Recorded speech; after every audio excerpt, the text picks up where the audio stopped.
Yeah, shouting shatong is a fun part and it's what you just heard earlier. Parang gusto ko itry ang shatong na yan ah. Tara, sali tayo sa kanila. Shatong! Namimiss niyo ba ang traditional games ng Pinoy? Relive and play them again with your children so they can experience what you did back then. Bond as a family with our much-loved Pinoy games. Yan ang Pinoy kultura because our culture is cool.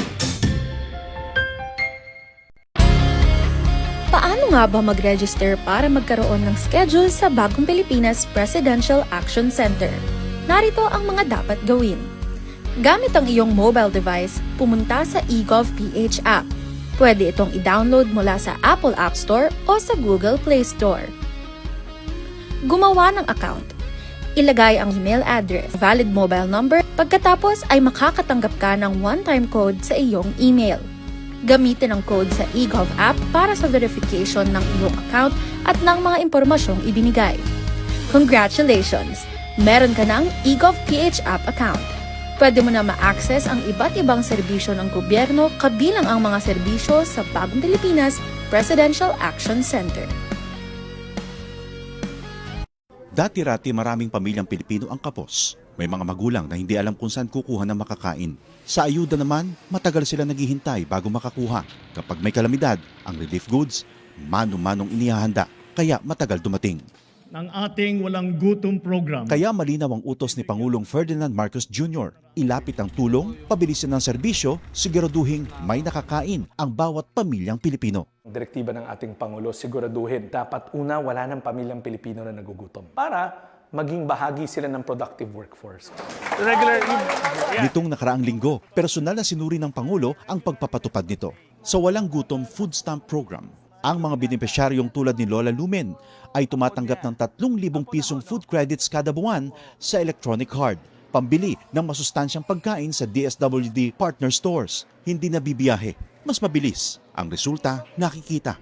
Mga masusustansyang pagkain ang agad na iuwi. Meron na ring balansyado na nutritional value ang binibigay, lalo na sa mga bata. Sa 4Ps o Pantawid Pamilyang Pilipino program, pinadali na rin ang pagkuha ng ayuda. Kung dati oras ang ginugugol sa biyahe, ngayon nasa cellphone na. Mas diretso, mas sigurado. These are the underserved areas. Walang branch ng bangko. Lahat ginagawa natin para maging madali para sa kanila, makuha nila yung mga cash benefit nila. Sa oras naman ng sakuna, mas mabilis na rin ang responde dahil sa mas maayos na paghahanda at mass production ng relief goods. Kung dati ilang araw ang hinihintay, ngayon sa loob na lang ng ilang oras na ipadadala na ang tulong. Ito ang malinaw na resulta. Mas mabilis na serbisyo, mas malapit sa tao at mas nararamdaman sa araw-araw. Sa buong bansa, tuloy-tuloy ang trabaho. Isa-isang inaayos sa mga bagay na magpapagaan sa buhay ng mga Pilipino dahil walang Pilipino ang dapat magutom, mapabayaan, walang maiiwan. Ito ang Presidential Broadcast Service. Radyo Pilipinas. Radyo Publiko Ng Bagong Pilipinas para sa Bagong Pilipino. Naghahatid ng mahahalagang balita at impormasyon na guugnay ng pamahalaan sa sambayanan. Tulay sa himpapawid ng serbisyo publiko. Radyo Pilipinas. Radyo Publiko. Ang boses ng Pangulo. Sa Mega Manila, 738. Radyo Pilipinas. Radyo Publiko. Tahanan ng OFW. Handog ng Department of Migrant Workers at Radyo Pilipinas. Radyo Publiko. Programang maghahatid ng impormasyon sa mga polisiya, programa at mga hakbang ng DMW para sa kapakanan ng ating mga OFWs at kanilang pamilya. Tahanan ng OFW. Programang hatid ay agarang serbisyo publiko para sa bagong bayani ng bayan, para sa bagong Pilipinas. Tahanan ng OFW ng Department of Migrant Workers. Dito sa Radyo Pilipinas. Radyo Publiko. Magandang araw po sa inyong lahat, lalo na po sa ating mga minamahal na OFWs at sa inyo pong mga pamilya. Mula po sa tahanan ng OFWs, ako po ang inyong lingkod, Secretary Hans Leo Kakdak, na nag-aanyaya sa inyong tumutok sa ating programa, ang Tahanan ng OFW. Mapapakinggan na po tayo tuwing Biyernes mula alas 4 hanggang alas 5 ng hapon sa Radyo Pilipinas, Radyo Publiko, DZRB 738 AM. Gayon din sa Radyo Pilipinas World Service. Sa pamamagitan nito, patuloy ang pag-aabot sa ating mga OFWs at sa pagpapabatid ng ating mga serbisyo at programa nasaan man sila, nasaan man po kayo sa iba't ibang panig ng mundo. Mapapanood din po ang programa sa opisyal na Facebook pages ng Radyo Pilipinas at ng Department of Migrant Workers. Bukas po ang tahanan ng OFWs para sa ating lahat. Sama-sama po nating pakinggan ang mga kwento ng ating mga bagong bayani sa ilalim ng bagong Pilipinas ng ating mahal na Pangulo Ferdinand Marcos Jr. Kumusta kabayan? Tuloy po kayo sa tahanan ng OFW, hatid sa inyo ng Department of Migrant Workers. Magandang araw sa lahat ng OFW saan mang panig ng mundo. Mula sa DMW Strategic Communication Service, kami po ang inyong mga tagapaghatid balita, Jel Miranda. At ako po naman si Olin Miranda, narito na ang programang tatalakay sa mga kwento at magiging tulay para sa mga serbisyo at programang laan para sa ating mga bagong bayan. Ang ating programa ay masusubaybayan tuwing Biyernes alas 4 hanggang alas 5 ng hapon, live dito sa Radio Pilipinas 1 at sa official Facebook page ng Department of Migrant Workers. Sabayan din tayong mapapanood sa TV Plus Channel 3 at For the Box Channels 45 to 49. Magandang araw, Onin. Happy Labor Day! Yes, Happy Labor Day at sa lahat po ng mga OFW at ng mga seaman po natin na nagtatrabaho pa rin hanggang sa mga oras ito. Marami po salamat at mabuhay po kayo. Oo, at sa lahat ng mga kasama natin nagtatrabaho sa oras na ito, mabuhay po tayong lahat. Ayan, narito po ang mga mahalagang kaganapan sa loob at labas ng bansa. Ito ang Balitang DMW. Balitang DMW. Isinusulong ng Pilipinas at Oman ang mas matibay na hakbang para sa kapakanan ng mga overseas Filipino workers o OFWs. Sa pagpupulong ni DMW Secretary Hans Leo J. Kakdak at Oman Minister of Labor Dr. Mahad bin Said bin Ali Baawain, binigyang diin ang pagpapalawak ng oportunidad sa trabaho at mas mahigpit na proteksyon para sa mga manggagawa. Kabilang sa mga tinalakay ang muling pagpirma ng Bilateral Labor Agreement na magbibigay ng mas malinaw na gabay sa patas na recruitment, pag-unlad ng kasanayan at mas matibay na framework ng proteksyon.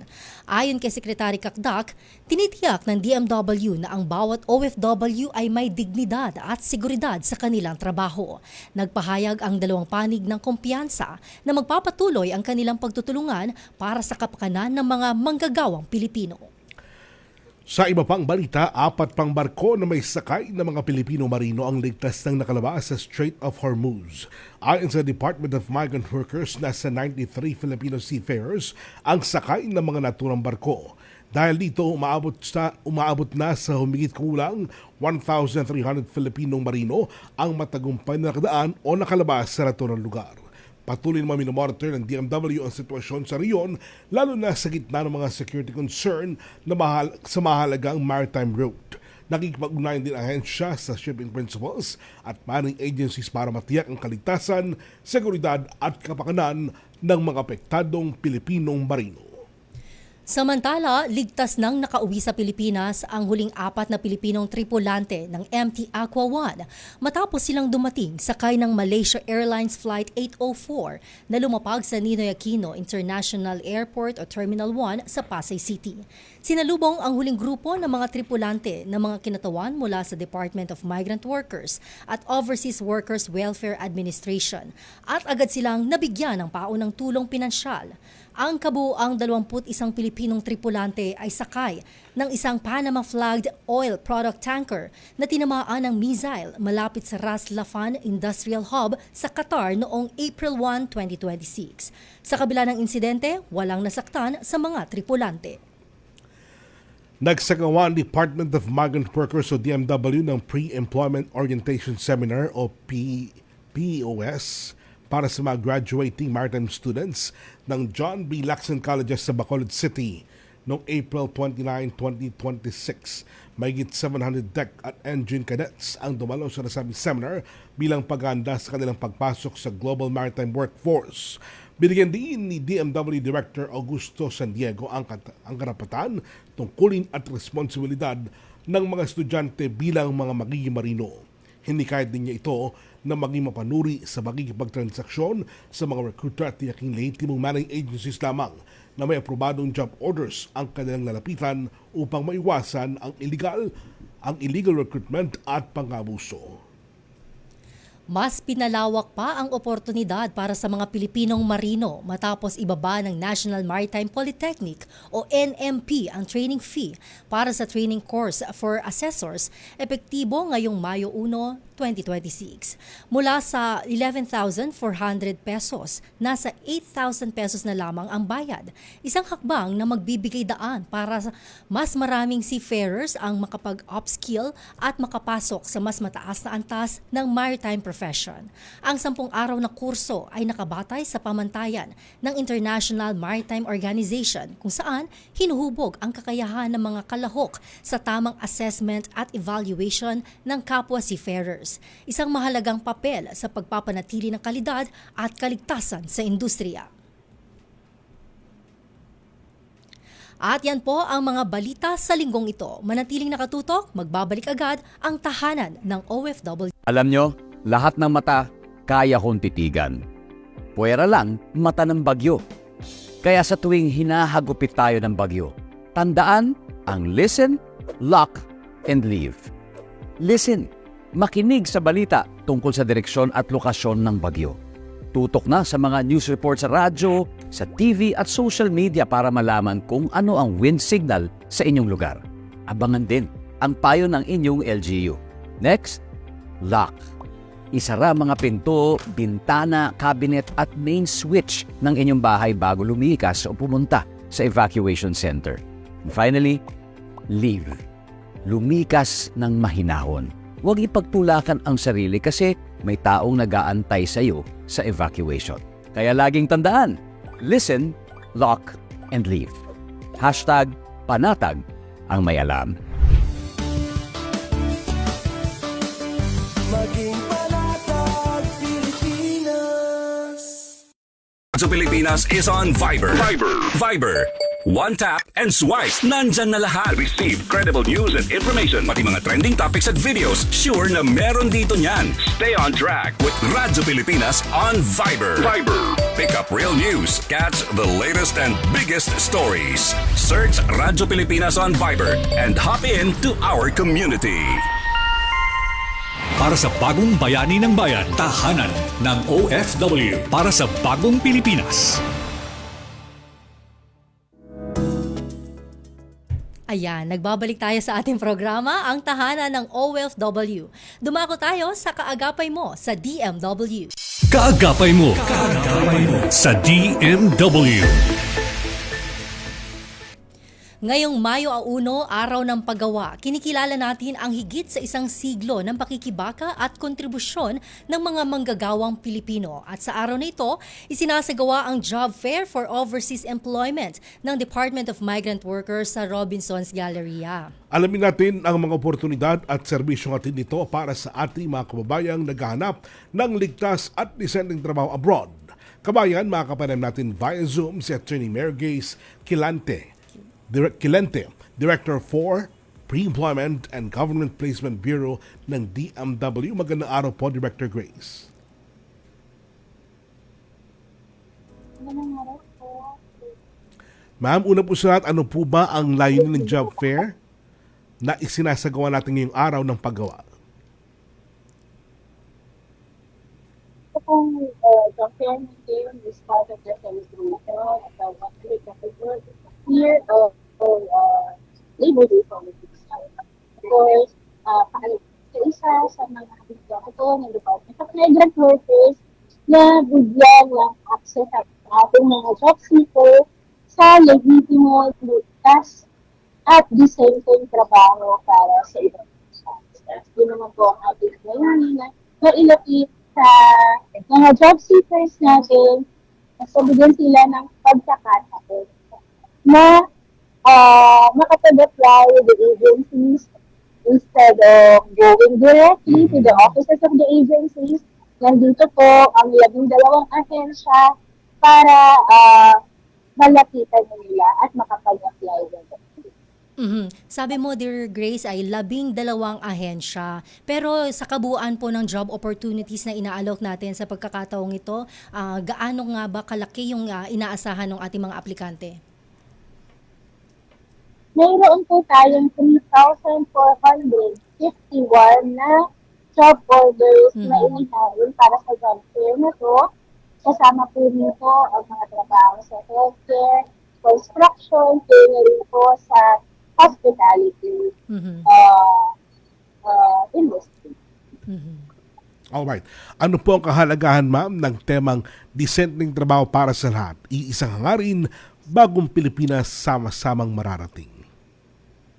Isa nga po dahil isa sa mandato ng department, hindi lang yung pagbibigay ng trabaho, kundi tinitiyak, hindi lamang ng department, gano'n na rin ang mga legitimong ahensya o lisensyadong ahensya ng DMW na ang trabahong ibibigay natin sa bawat Pilipino manggagawa ay ligtas at siguradong iginagalang yung karapatan ng mga manggagawa. Ibig sabihin nito, lahat ng mga condition, terms of employment na nakasaad sa approved kontrata ng DMW ay iginagalang ng mga employers na pinipili ng ating mga agency.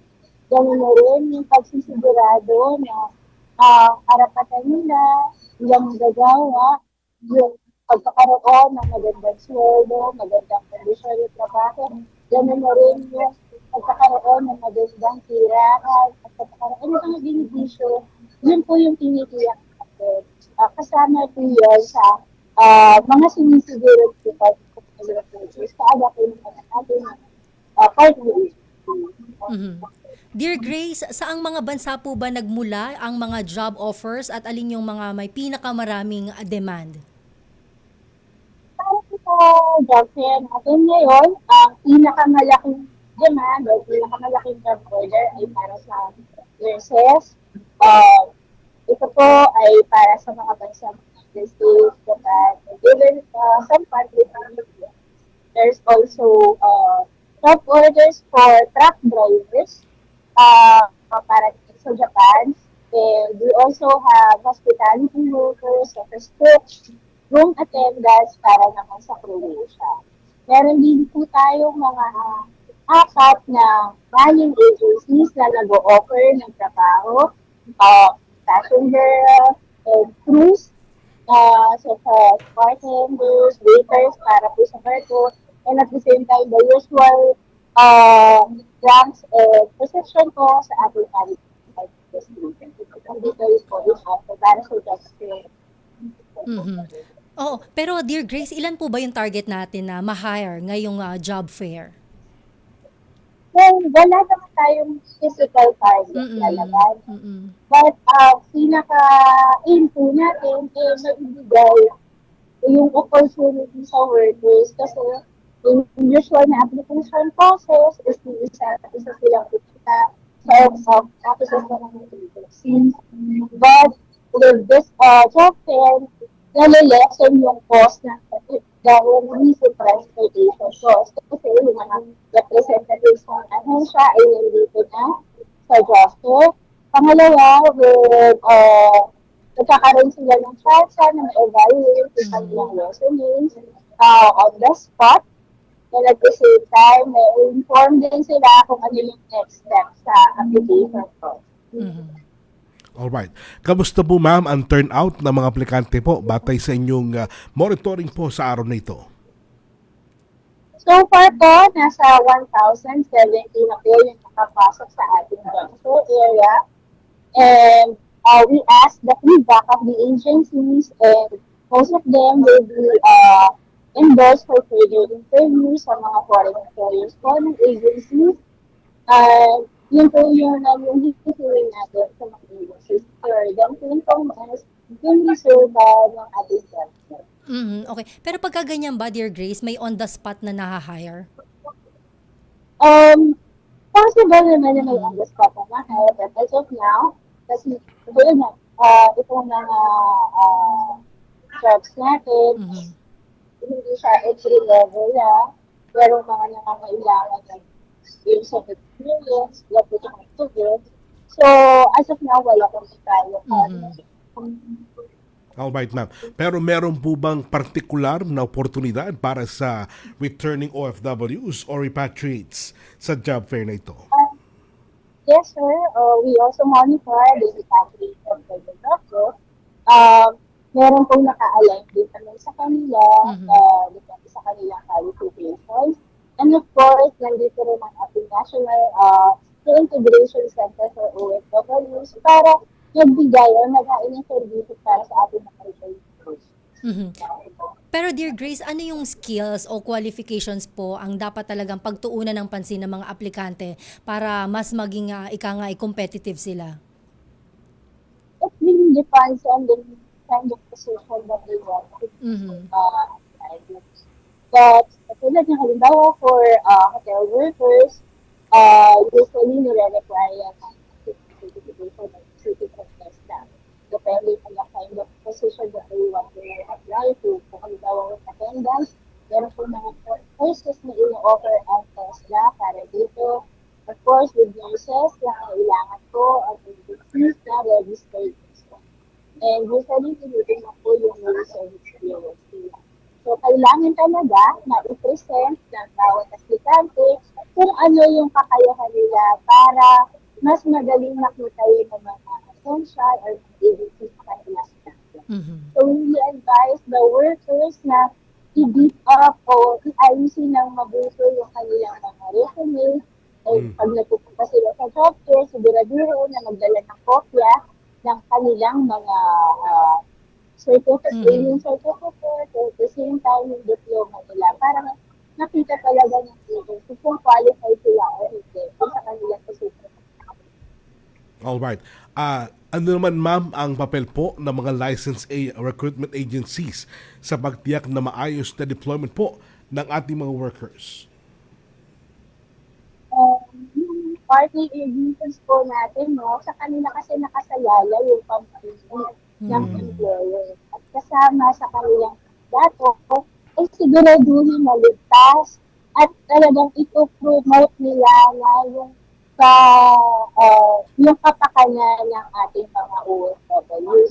So doon po mapasok naman yung pamimili nila ng partner employer at isiguraduhin nila na yung employers na ma-accredit sa kanila ay magpo-comply sa mga batas, sa recruitment laws ng Pilipinas at tutubuhin at susundin kung ano man yung nakasaad sa kontrata. So, napaka-importante po ng rules ng private recruitment agencies natin. Dahil sila ang representatives ng kanilang employer and at the same time, sila rin ang nag-a-advocate ng kapakanan ng ating mga OFWs naman sa ibang Pero Dear Grace, paano nga ba nakakatulong yung ganito mga job fair? And I'm sure hindi lang namang DMW nagsasagawa nito, no? Para sa mas malawak na employment strategy ng ating pamahalaan. Ito po ang ating job fair ay ibinababa natin hindi lang yung pagkakataon para makapag-apply yung ating mga seekers, no?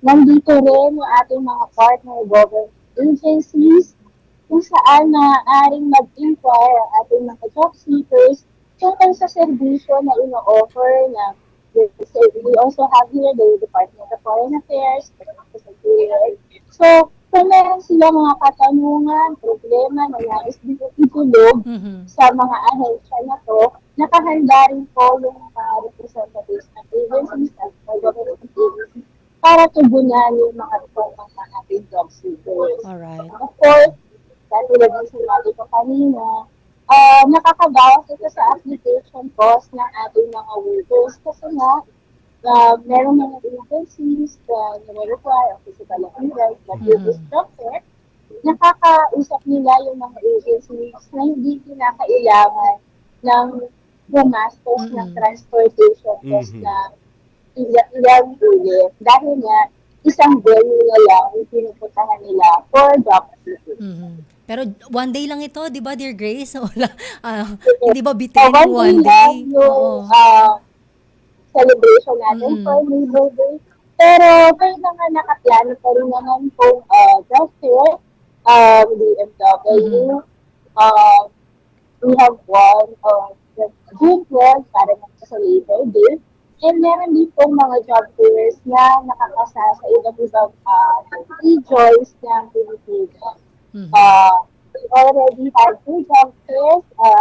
We had one in March sa Cebu, and recently, kung April lang din, April 21, April 24, sorry, nagkaroon din kami ng job fair sa Cagayan de Oro. So, iba't ibang regions po ang ating mga pinupuntahan para sa job fair. Kailangan lang po nila ang Cagayan de Oro.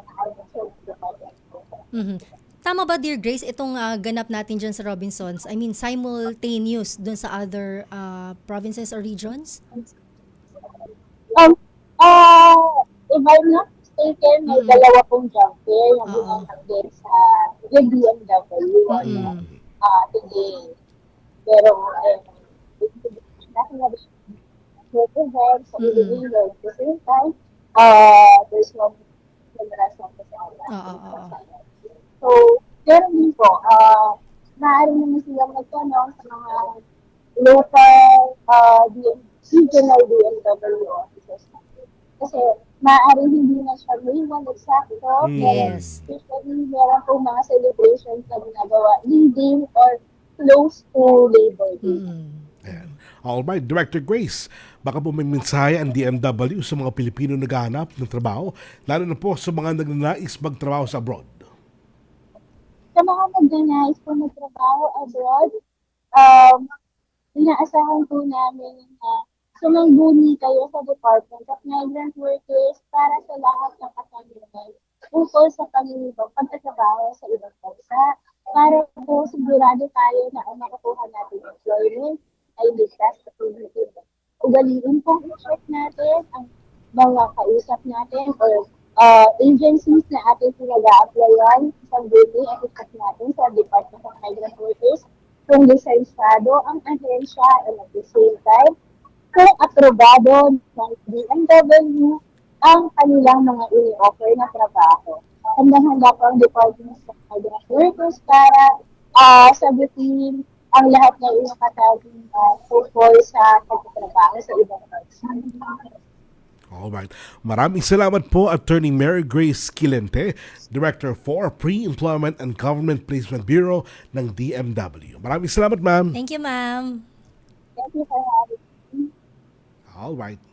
Thank you so much, Attorney Grace. Ayun, nakita mo naman, live na live talaga Totoo si Attorney. Naman. Medyo may konting hirap sa signal, pero talagang ganoon dahil sa live itong pagtawag natin sa kanya at andun siya mismo sa job fair na ginagawa po natin. Itong At kaugnay nga niya mga kabayan, dumagsa nga po ang mga aplikante sa isinagawang job fair ngayong araw ng paggawa. At oning kumustahan natin ang sitwasyon doon at ano nga ba yung naranasan ng ating mga kababayan na naghahanap ng trabaho. Live dyan sa Robinsons Galleria, andyan ang ating DMW correspondent na si Tim Rizane. Tim? Yes, Jolene Onin. Magandang araw sa inyo. Kapansin-pansin dito ngayon sa Robinsons Galleria ang mahabang pila ng mga aplikante dito sa job fair venue. Kung saan maaga pa lang ay dagsara talaga yung mga kapwa nating Pilipino na umaasa makahanap ng trabaho, lalong-lalo na sa mga nais mag-work abroad. Ayon sa ilan nating mga nakausap na aplikante, halo ang kanilang nararamdaman. Kumbaga mixed feelings. May iba sa kanila, puro talagang hopeful, pag-asa. Ngunit may kaakibat ding pangamba. Kasi karamihan sa kanila ay handa na yung requirements, ngunit aminado kan sila na matindi yung competition dahil maraming nag-apply, maraming nag-attend dito sa job fair ng DMW. May ilan din sa mga returning applicants o yaong dati nang sumubok na mag-apply na nagsasabing mas naging prepared sila ngayon. Dala yung experience nila sa trabaho, sa upskilling, at mas kompletong dokumento. Samantala, isang kapansin-pansing challenge para sa ilan sa kanila ay yung kakulangan sa specific skills na hinahanap ng mga potential employers. Kaya may mga applicants tayo na nagsasabi na kailangan pa nilang sumailalim sa karagdagang training o upskilling bago tuluyan sila maghanap ng trabaho or formally mag-apply. Sa kabila nito, nananatili positive yung pananaw ng karamihan sa mga applicants na nandito. Para sa kanila, yung ganitong opportunity, itong job fair ay hindi lang opportunity or pagkakataon para ma-hire, kundi paraan na rin to para malaman nila kung saan sila dapat mag-improve. Sa ngayon, patuloy pa rin yung pagdagsa ng mga aplikante, yung mga nag-walk-in, at inaasahang tuloy-tuloy ito hanggang matapos yung job fair ngayong araw. Jel and Onin? Sa dami na aplikante, Tim, ano yung pinakamalaking hamon na napansin mo sa kanila? Oo, bukod sa na-mention mo kanina. Yes, Jel and Onin. Base sa ilan natin mga nakausap na applicants, ang pinakamalaking challenge para sa kanila ay yung skills matching, kumbaga. When it comes dun sa requirements ng trabaho. Marami sa kanila may experience, pero kailangan pa ng specific certifications or training, lalo-lalo na dahil ang pinag-uusapan natin dito ay international deployment. Correct. Pero based dun sa mga tao na pumunta dyan, napansin nyo ba na parang mas marami yung kabataan talaga na nag-apply ngayong taon? Tama ba? Tama, Jel. Mas marami ngayon yung mga kabataan, yung mga youth first-time job seekers natin na interesadong maging OFW or mag-overseas employment. Kasabay nito, may dumarami ring skilled workers tulad ng mga welders, caregivers, at IT-related na job seekers na mukhang mas handa na, mas prepared na, at may mga dala na silang certifications. Kaya mas competitive sila kumpara sa mga nakaraang attempts nila. Alright. May mga aplikante ka man nakausap na may kakaibang kwento dahilan bakit sila naghahanap ng trabaho abroad? Yes, Onin. Actually, may ilan tayo nakausap na applicants na nagsasabing napilitan sila maghanap ng trabaho abroad dahil sa kakulangan ng economic opportunities dito sa ating bansa. Mayroon ding mga dating OFWs na nais muli magtrabaho sa ibang bansa para masuportahan yung kanilang mga pamilya at mahal sa buhay at mabayaran na rin yung mga utang nila. Yeah. So, ipinapakita opportunity, malaking factor din yung pangangailangang pinansyal sa desisyon ng ating mga applicants. Parang majority, team, yun yung reason talaga kung bakit kailangan silang magtrabaho sa ibang bansa. And team, tama ba? Today lang yan, di ba? Sabi nga na Dear Grace, hanggang ngayong araw lang itong ginanap na job fair dyan. Until what time? Base sa nalaman ko oras, around 5 or 4. Actually, I think until 5 PM today. Pero kung makikita rin natin, marami pa rin dumadagsa ng mga tao, marami pa rin mga ini-interview, at marami pa rin yung nag-i-inquire kahit na wala sila doon sa loob ng job fair, pero maraming yung nakapalibot sa mismong venue na interesado sila at curious. Yeah, and bukod kasi dun sa sa job opening, 'di ba? Meron tayong other offices and services talaga na yun, baka yung iba yun din yung pinunta talaga sa pagkakataon na ito, Yes. 'di ba? Tama, Jel.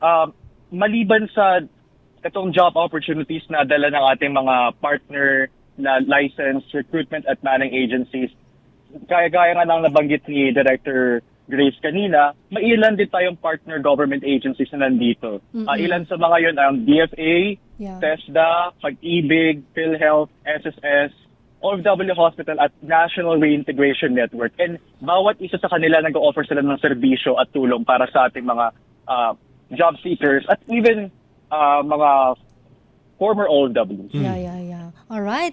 Maraming salamat, Team Rizane. Maraming salamat, Jel and Onin, mula rito sa Robinsons Galleria sa Mandaluyong City. Ako si Tim Rizane para sa DMW, ang tahanan ng OFW. Salamat.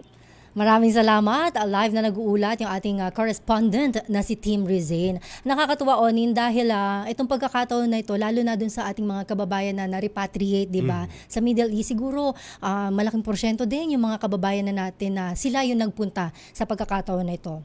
At talagang parang, kumbaga, parang walang nangyari doon sa bansang pinanggalingan nila. Kasi eventually parang palagi silang mabalik doon sa pinanggalingan nila. particularly gitnang silangan. Kasi- Alam natin, andyan ang UAE, ang Dubai, at iba pang mga lugar na medyo nagkakaroon ng tensyon dahil sa nangyaring digmaan sa pagitan ng Iran at ng Israel. Actually, pagka tinanong mo nga yung mga OFW na umuwi, di ba, anong plano mo? Magstay ka ba muna dito o plano mo na ulit na bumalik ng bansa? Gusto Go nila sila agad. Gusto nila agad bumalik. Oo, di ba yung iba nga kadarating lang Sabado o di ba job fair, andito agad sila, wala pang ilang araw. Anyways, mga kabayan, dyan lang kayo, magbabalik pa ang ating programang Tahanan ng OFW. Good news! Ang inyong pinagkakatiwalaang Radyo Pilipinas nasa TV na. Oo, nasa TV na. Ang Radyo Pilipinas 738 AM ay live nang mapapanood sa Channel 3 ng ABS-CBN TV Plus at Channels 45 to 49 ng GMA Affordabox. Kaya may access ka na sa balitang totoo anytime, anywhere. Sa radyo, sa social media at TV. Radyo Pilipinas 738 AM. Mark in, mark in, mark out, mark out. Sa balita, mark in. Ang mga balitang mahahalaga, mga usaping hindi binabaliwala, talakayang detalyado at malaman. Bibigay ko namin sa inyo mga good news sa maghatid sa inyo ng mga good vibes. Mark in, mark out. Sa balita, mga fake news na hindi dapat pinapakalat, disinformation na iniiwasan dapat, kaya yan naman ang mark out. Meron tayong bantay fake news. Ito po ang inyong fact checker, J. Mark Tagala. Mark in, mark out. Sa balita, kasama si J. Mark Tagala, Lunes hanggang Biyernes dito sa Radyo Pilipinas 738 AM. Time to celebrate kulturang Pinoy. Tradisyon, musika, sining, literatura at iba pa. Anything and everything fun and Filipino. Ito ang Pinoy Kultura. Kilala mo ba ang The Rockefellers? Ang pinakaunang Pinoy musical act to land a spot in a prestigious US music chart. The Rockefellers is composed of 4 brothers, Antonio, Junior, Eddie, and Albert, and their father, their pops, Moro Maligmat. Pasok sa number 16 ng Billboard Hot 100 ang kanilang kantang Killer Joe. Killer Joe, go. Holding her so tight. That was in 1963. Halos 5 dekada pa ang lilipas for a solo Filipino act to surpass this feat. This is when Charis Pempenco's self-titled album debuted at number 8 on Billboard's Top 200 albums. Yan ang Pinoy Kultura because our culture is cool. This is a public service announcement. Discipline is the key. Umiwas sa aksidente sa daan. Ang pagmamaneho ay may kaakibat na responsibilidad. Hindi basta mapaandar lang ang sasakyan. Kilatisin ang sarili, ang kahandaan sa manibela. Siguruhing inyong konsentrasyon ay hindi magagambala. Importante rin na ating laging isipin, init ng ulo ay huwag pairalin. Bagkus, kaligtasan ng lahat ang siyang dapat unahin. Isang mahalagang paalala mula sa Presidential Broadcast Service at Radyo Pilipinas, Radyo Publiko, 738. This is a public service announcement. Public service announcement from PBS, Presidential Broadcast Service at Radyo Pilipinas, Radyo Publiko, 738. Para sa bagong bayani ng bayan, tahanan ng OFW. Para sa bagong Pilipinas. Sa ating Wanna Know, alam nyo ba na sa kasagsagan ng pandemya, mahigit 1.2 milyong OFWs ang na-repatriate ng ating pamahalaan. At hindi lang basta pag-uwi, may reintegration programs pa para matulungan silang makapagsimulang muli dito sa Pilipinas. Ang Department of Migrant Workers, katuwang ang OWA, ay may 24/7 Repatriation Command Center na handang rumisponde sa anumang emergency mula gera hanggang kalamidad. Dumako tayo sa kwento ng tagumpay. Mula po sa pagharap sa hamon ng pagtatrabaho sa ibang bansa hanggang sa muling pagtapak sa silid-aralan dito sa Pilipinas, isang OFW teacher ang napatunayan na may bagong simula sa bawat pagbabalik. Pakinggan natin ang kanyang kwento ng sakripisyo at tagumpay sa report ni DMW correspondent Via Remeo. Kumusta na ang mga SPIMS applicant? Ito kami, we are surviving and we are very much alive and okay.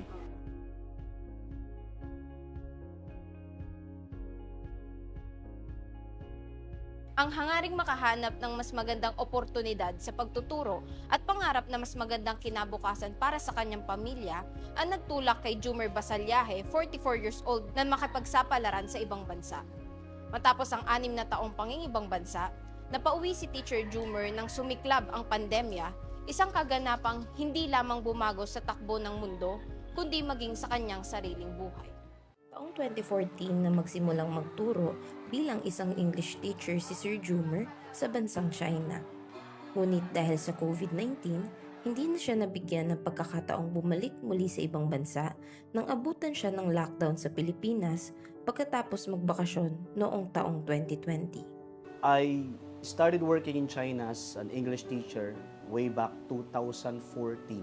Since then, 2014 until 2020 ang aking work doon sa China. Pabalik-balik. Every year, twice akong umuwi. Since, yung employer ko, yung school, sila yung nagbibigay ng fair allowance sa amin. So, actually, that's because of the pandemic.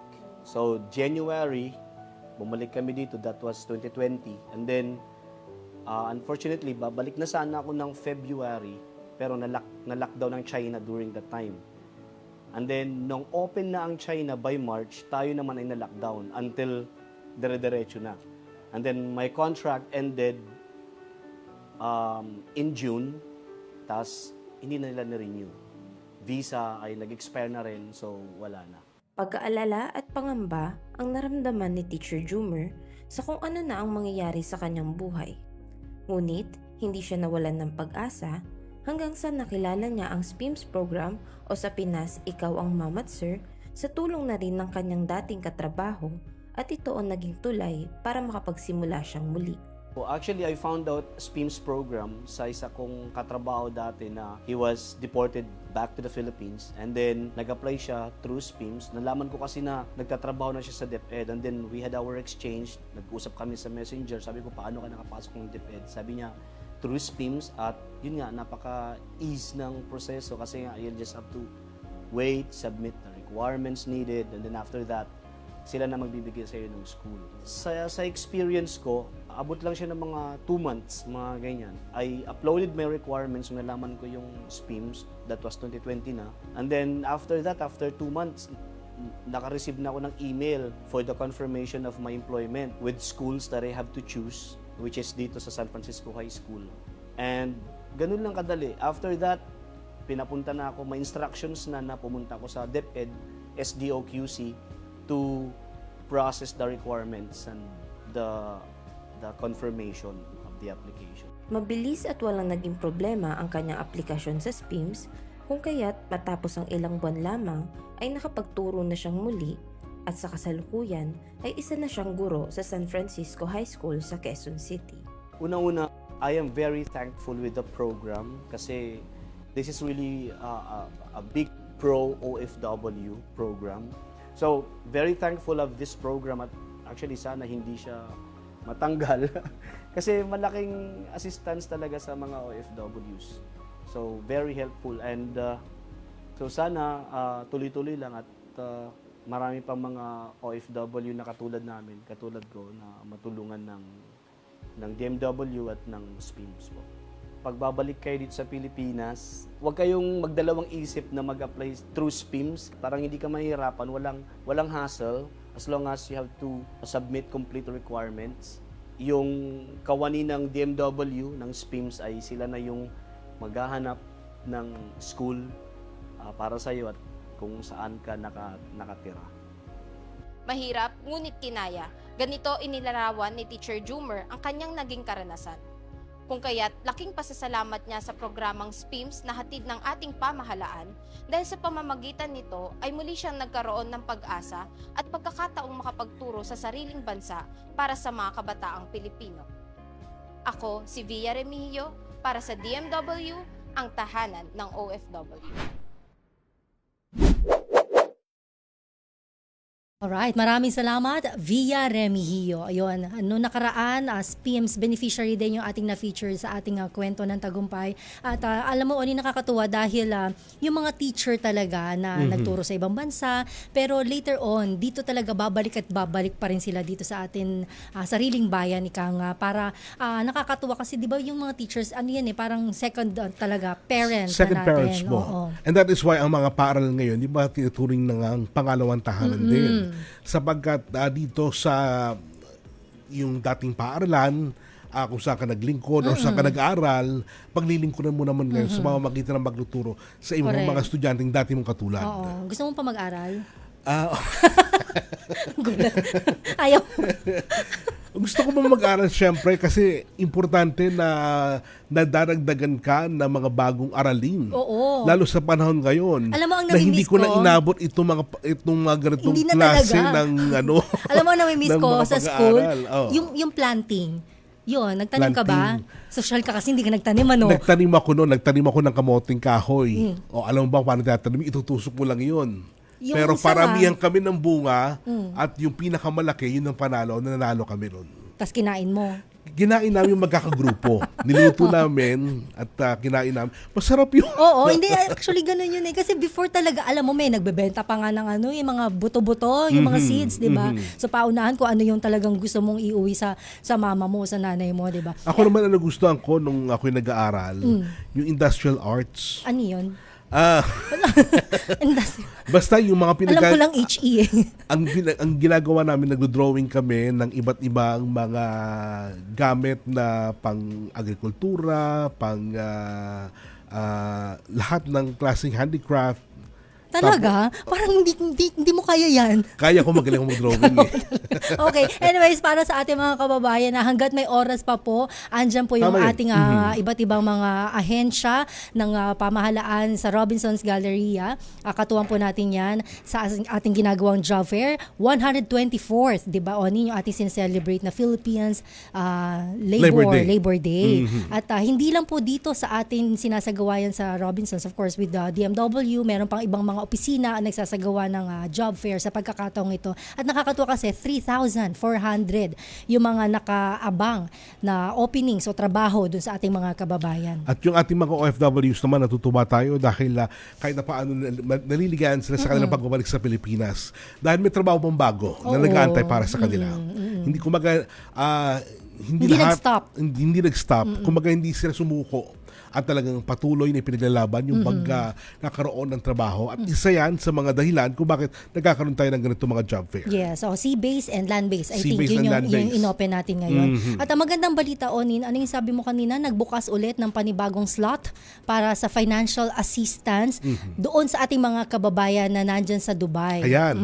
At ibanggitin lang natin itong mga balitang ito sapagkat ito'y para sa mga manggagawa natin sa Dubai. Kinilala po ng Department of Public Works, Department of Migrant Workers ang hinaing ng mga overseas Filipino workers ho natin. Kaugnay po nung biglaang pagsasara ng online registration para po sa financial aid ng Migrant Workers Office dyan po sa Dubai. At nilinaw po ng DMW na makikinabang ang kabuang 3,271 OFW na hatiin po sa 4 na batch. Yung unang batch ay bubuksan tuwing Martes at Biyernes sa loob ng 2 linggo para mas maayos at mas madali ma-access ang proseso ng aplikasyon.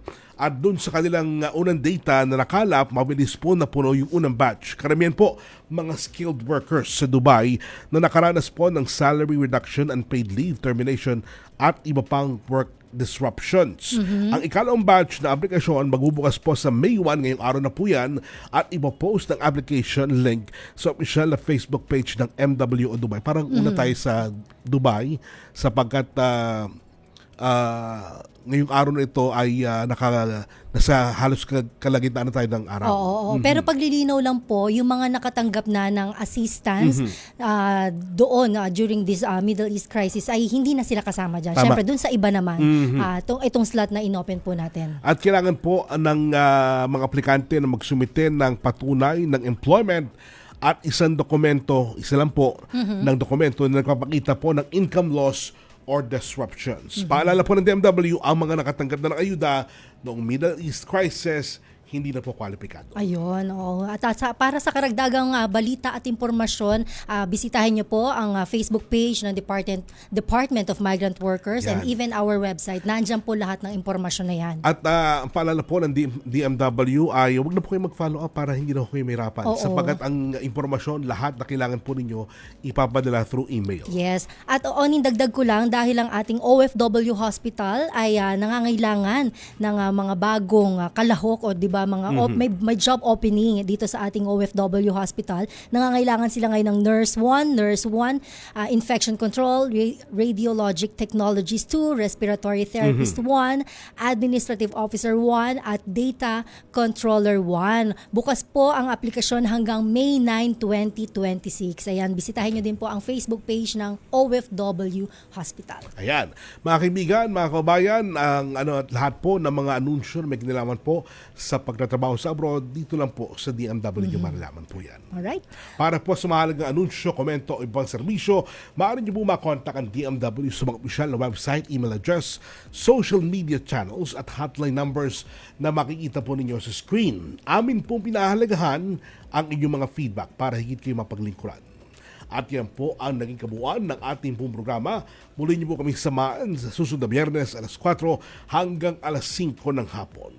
Mula po sa DMW Strategic Communications Service, kami po ang inyong mga nakasama, Onin Miranda. At ako naman po si Jel Miranda, patuloy na maghahatid ng makabuluhang talakayan para sa ating mga bagong bayaning OFWs. Ito ang tahanan ng OFW.